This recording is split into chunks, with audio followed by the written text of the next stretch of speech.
Bismillahirrahmanirrahim. Assalamualaikum warahmatullahi wabarakatuh. Pada kesempatan kali ini kita akan membahas tentang pengelasan dari berbagai macam jenis logam sesuai dengan rencana perkuliahan atau rencana pembelajaran selama 1 semester, bahwa pertemuan kali ini kita akan membahas pengelasan berbagai jenis logam. Seperti yang kita ketahui di pertemuan-pertemuan berikutnya, logam itu terdiri dari berbagai macam, ada logam besi, ada logam non besi. Ya, mungkin langsung saja kita masuk pada materinya. Dari pengelasan berbagai macam logam ini ada yang namanya pengelasan baja karbon. Mana baja karbon merupakan paduan antara besi dan karbon dengan adanya sedikit paduan lain seperti silikon dan mangan, fosfor, dan lain sebagainya. Sifat baja karbon tergantung dari kadar karbon, seperti karbon ring, karbon paduan rendah, karbon paduan sedang, dan karbon paduan tinggi. Tersebut juga mempengaruhi dari proses pengelasan baja karbon. Baja karbon rendah dapat dilas dengan berbagai macam teknik pengelasan. Seperti yang diketahui bahwa macam-macam pelas itu sangat banyak sekali ya, mulai dari yang menggunakan bahan kimia, mulai dari yang menggunakan mekanis, dan yang menggunakan listrik. Ya. Untuk baja karbon rendah ini dapat dilakukan penyambungan dengan proses pengelasan semua dari berbagai macam tadi. Terus kemudian pengelasan material baja karbon sedang dan tinggi menggunakan kalau kita menggunakan elektroda dengan SMAW, maka elektrodanya dengan kadar hidrogen yang rendah. Pada tabel itu telah dikelompokkan berdasarkan kadar karbon dan temperatur panas mula. Selanjutnya pengelasan pada besi dan baja cor.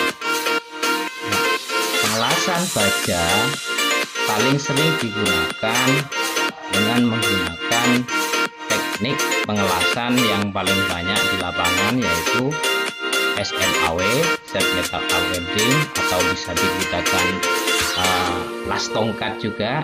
Untuk gambarnya bisa dilihat gambar di paling kiri. Nah, itu adalah SMAW. Terus kemudian yang kedua yang paling banyak digunakan adalah menggunakan las MIG, metal inert gas ya.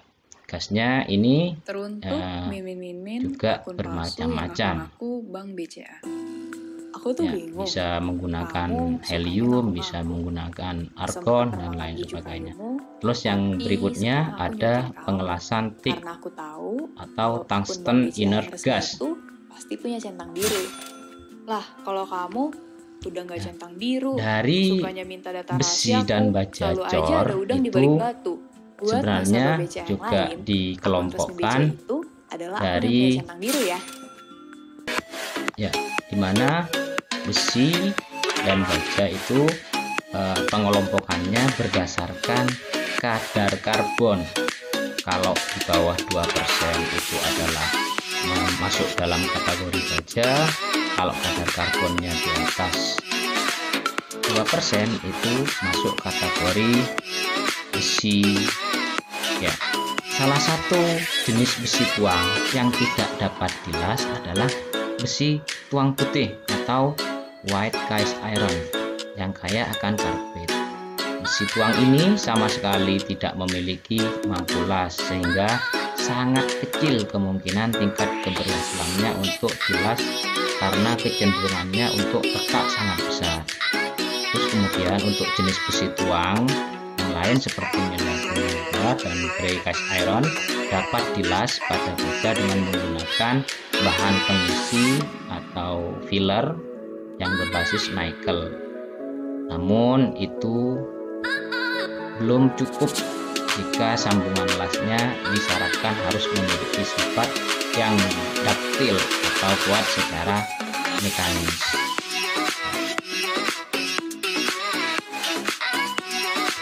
Oke, lanjut.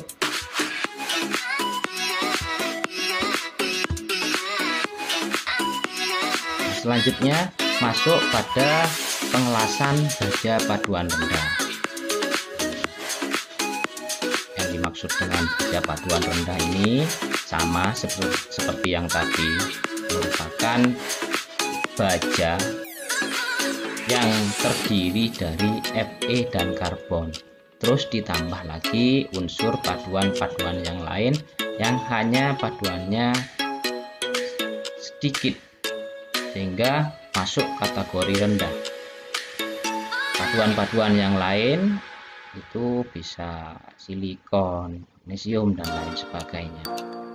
Elektroda hidrogen rendah disarankan digunakan untuk mengelas baja paduan rendah, ya, atau heat treble alloy steel alloy ini ya, untuk meminimalkan retak logam las dan daerah khasnya. Cara untuk mengelas baja paduan rendah ini biasanya sama seperti tadi, menggunakan las busur, tapi di sini dengan syarat elektroda terbungkus. Ada yang selanjutnya yaitu las busur redam, dan yang terakhir las mix. Nah, ini untuk meminimalisir terjadinya kerusakan-kerusakan yang terjadi saat mengelas baja paduan rendah. Nah, selanjutnya pengelasan baja tahan karat. Pengelasan baja tahan karat ini merupakan jenis baja paduan tinggi yang tahan terhadap korosi, ya, dan dapat dipergunakan untuk temperatur tinggi dan temperatur rendah. Selain itu juga memiliki ketangguhan yang tinggi sehingga banyak dipergunakan dalam reaktor nuklir, turbin, mesin jet, pesawat terbang, dan berbagai alat rumah tangga. Ya, baja tahan karat ini tentunya memiliki ketangguhan yang tinggi dan kekerasannya juga relatif lebih tinggi dari baja pada umumnya. Metode pengelasan yang sering dipergunakan pada baja tahan karat ini adalah las elektroda terbungkus, las mix, dan las stick. Nah, tentunya dari pengelasan ini juga akan diatur bagaimana suhu yang digunakan pada pengelasan baja tahan karat. Nah, selain itu biasanya juga menggunakan las busur redam, las sinar elektron, dan las resistansi listrik. Karena baja tahan karat ini merupakan baja paduan tinggi, maka kualitas hasil las dapat dipengaruhi oleh reaksi kimia baik dari udara sekitar maupun dari reaksi bahan atau fillernya yang digunakan untuk penyambungan. Oke, next kita lanjut pada pengelasan aluminium dan paduannya. Nah, seperti yang kita tahu bahwa sifat aluminium dan paduannya, ya, aluminium itu mudah teroksidasi dan bentuk oksidasi aluminium itu Al2O3 yang mempunyai titik cair tinggi sehingga peleburan antara logam dasar dan logam las menjadi terhalang. Jadi cupangnya enak kali ya, tinggal goyang-goyang.